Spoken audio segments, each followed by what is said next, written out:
Tibetan spiritual leader Dalai Lama has said that he's ready to speak with China over the question of Tibet. He also said that the Tibetans do not seek independence and will remain part of China. The comments were made ahead of his trip to New Delhi. The Dalai Lama fled to India back in 1959 after a failed uprising against Chinese rule in Tibet. Activists say China has violently tried to stamp out religious freedom and culture in Tibet.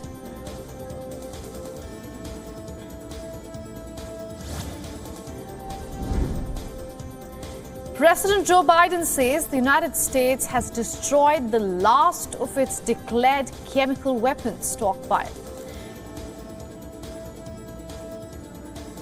The move has brought an end to a decades-long effort to eliminate the deadly weapons first used on a large scale in World War I. As part of the Chemical Weapons Convention, the United States and other signatories are required to destroy their chemical weapons stockpile by September 30th of this year.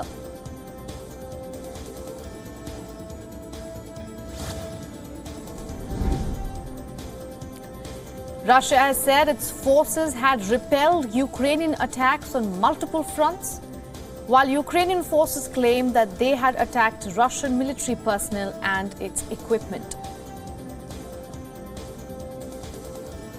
The ministry also said that they thwarted the operation of a reconnaissance and sabotage team of the Ukrainian army.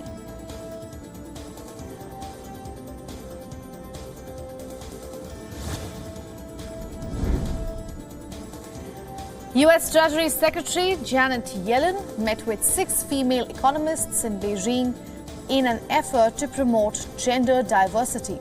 Yellen told the women that she was curious to learn more about their backgrounds and research. Meanwhile, a senior Treasury official said that lunch with the Chinese female economists would give Yellen a chance to interact with a number of people outside the normal policy structure.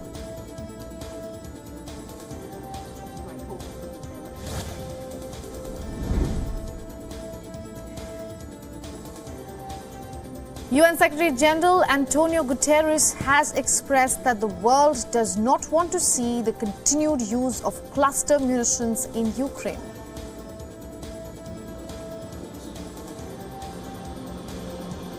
His comments come in the backdrop of Biden administration's decision to send cluster bombs to Ukraine.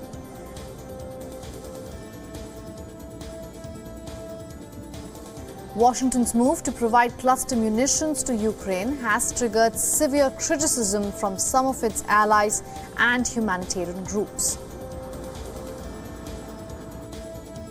Now, most notably, Germany has voiced its disapproval over providing cluster bombs to the war-torn country.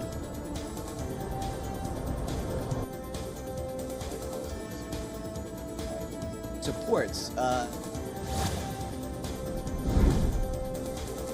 Ukrainian President Volodymyr Zelensky has said that Turkey believes Ukraine deserves to become a member of the NATO bloc.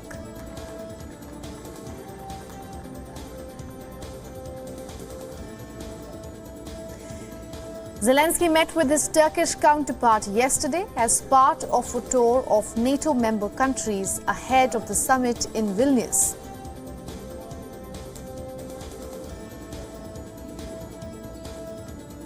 The two leaders also discussed the Black Sea grain deal and their hope for it to be extended. It is currently due to expire on July 17th.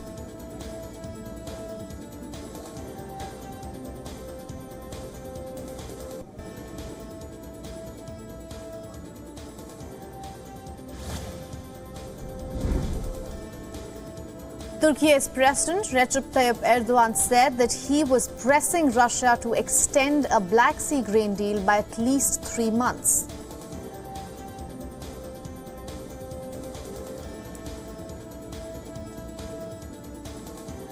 Erdogan also announced a visit by President Vladimir Putin in August. He was speaking at a joint news conference with Ukrainian President.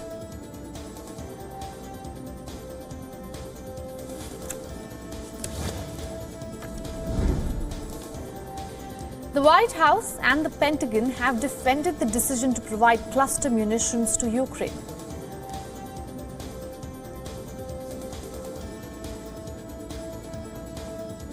Senior White House and Pentagon officials acknowledged the concerns about the use and the effects of cluster bombs. During a press brief, U.S. Under-Secretary of Defense had strongly expressed the need of such explosives in Ukraine's fight against Russia.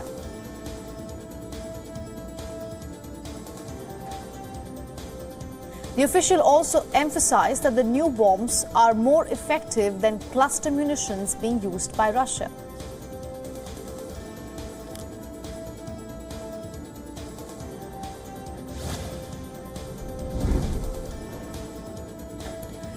The Dutch government collapsed after failing to reach a deal on restricting immigration, which will trigger new elections in this fall.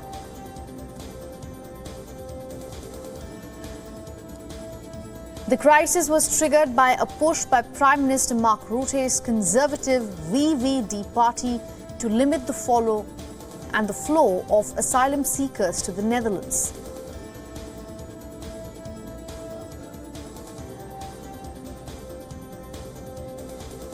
The proposal, however, was refused by two of his four-party government coalition. Rutte's coalition will stay on as a caretaker government until a new administration is formed after the new elections.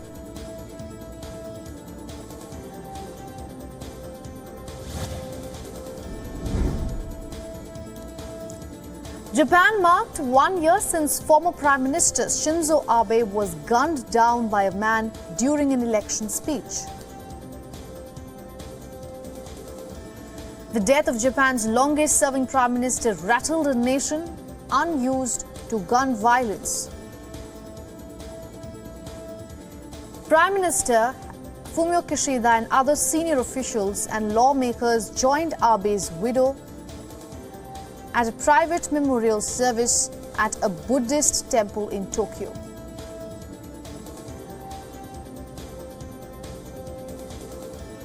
The public were let in to offer flowers after the service ended.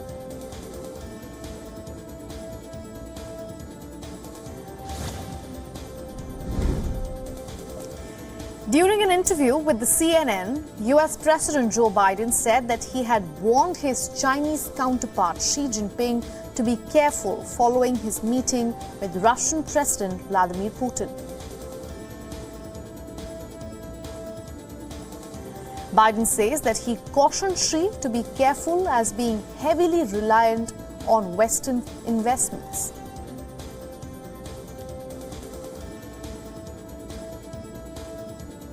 Biden expressed that this was more of an observation than a warning. Biden also said that since China receives a huge chunk of investments from the United States and Europe, it would be wise for him to be cautious and mindful.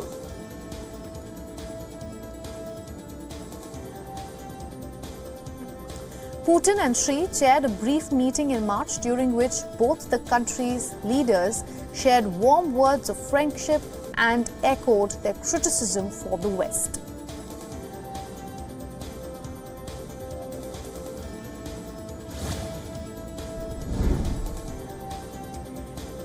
A massive fire broke out at an offshore oil platform in the Gulf of Mexico, killing 2 people, while another one still remains missing.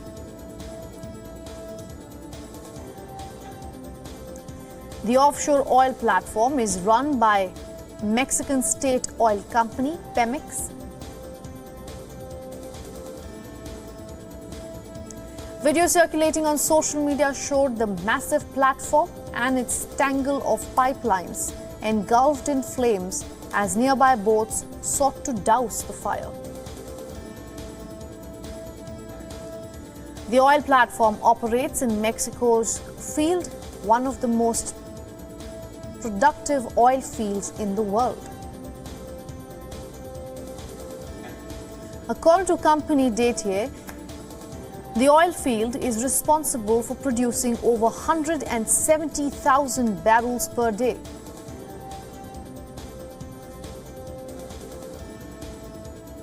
The company said oil production had been impacted in a substantial way due to the fire.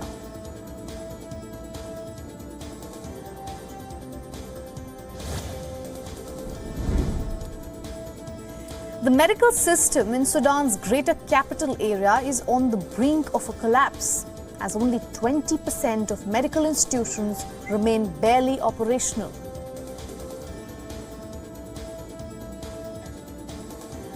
This comes amid continuous armed clashes between the two leading rival military factions that have lasted for nearly 3 months now.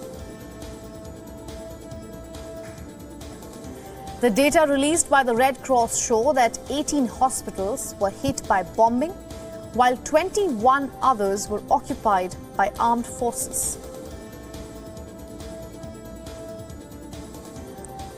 Moreover, the hospital has also been struggling with a lack of medical supplies and humanitarian assistance, as deliveries are frequently disrupted by the ongoing violence.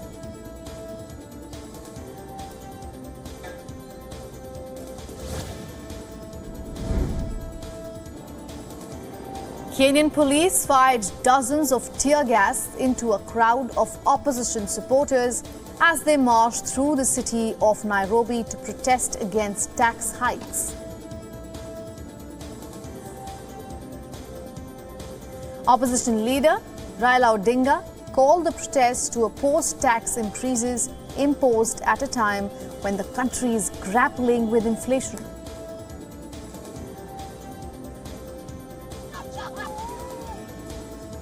However, the government claims that the tax hikes are expected to raise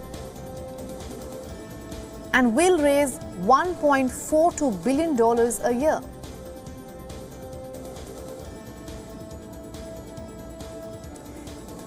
This would help the government to deal with growing debt repayments and to fund job creation initiatives in Kenya.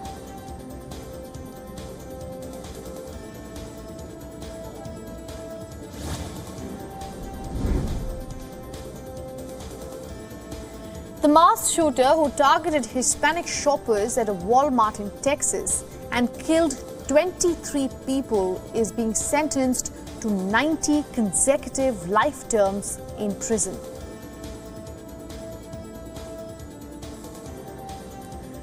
During the 40 minutes hearing, the federal judge observed that the 24-year-old shooter rampaged through Walmart in 2019 with the sole intention of killing Mexican people and immigrants.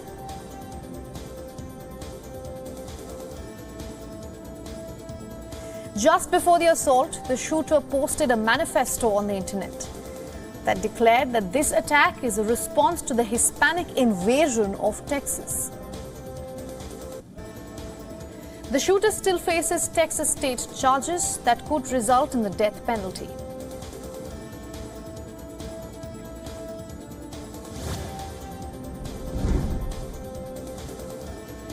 A building collapsed in Brazil's northeastern state, leaving at least 5 dead and 8 others missing.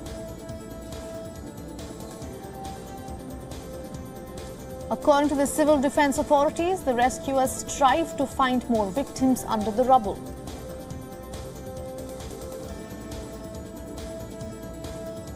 It was unclear what caused the collapse at the moment. The coastal city of some 1.5 million people has been grappling with heavy rains in recent days.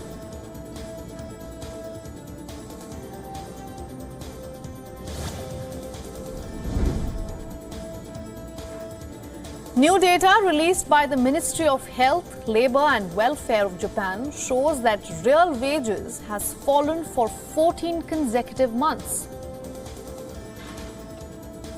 Now, this is a drop of 1.2% year-on-year in May. The ministry attributed the decline to continued inflation, consumption in transportation, communication, food and household goods, contributed most of the decline.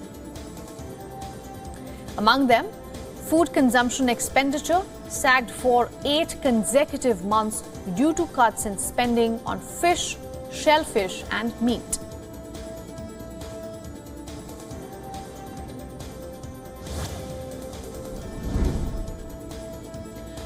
According to the State Administration of Foreign Exchange, China's foreign exchange reserves came in at $3.193 trillion at the end of June.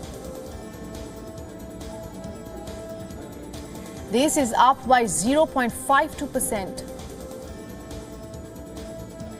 The foreign exchange regulator attributed the increase in foreign exchange reserves to the combined impact of currency translation and asset price changes. China's foreign exchange reserves are expected to remain generally stable. According to the foreign exchange regulator, China will see a prominent trend of economic recovery.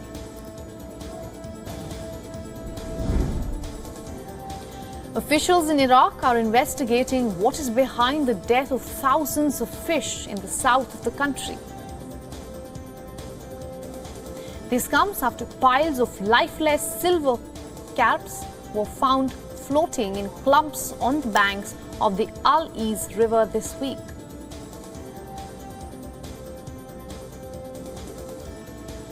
Although it's still not clear what caused the death of these fish, local media said in a statement that the government was forming a committee to investigate the matter. Meanwhile, severe water pollution has been a major issue across Iraq in the past months.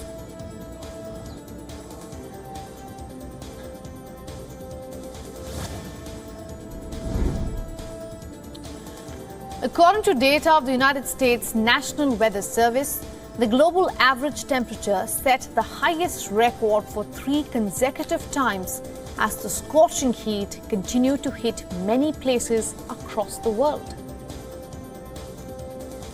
Scientists say that the recent rise in global average temperature is a result of the long-term global warming caused by greenhouse gas emissions and the short-term temperature rise caused by the El Niño phenomena.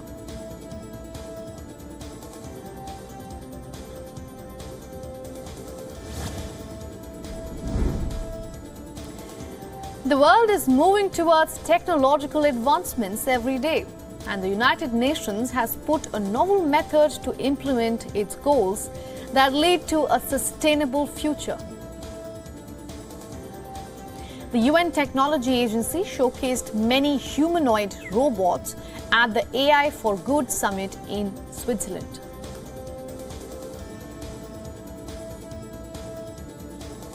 The robots were on display at the AI for Good conference. Amongst the star robots, one stood tall. She is a caregiving robot with social emotions. The event also featured the 4NE1 that can handle industrial tasks and improves manufacturing abilities.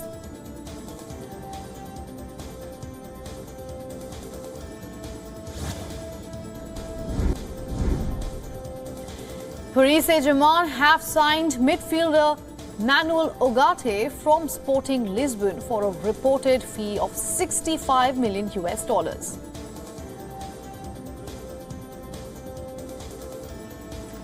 The 22-year-old Uruguay international has signed a 5-year contract, which will keep him at the Parc des Princes until June of 2028.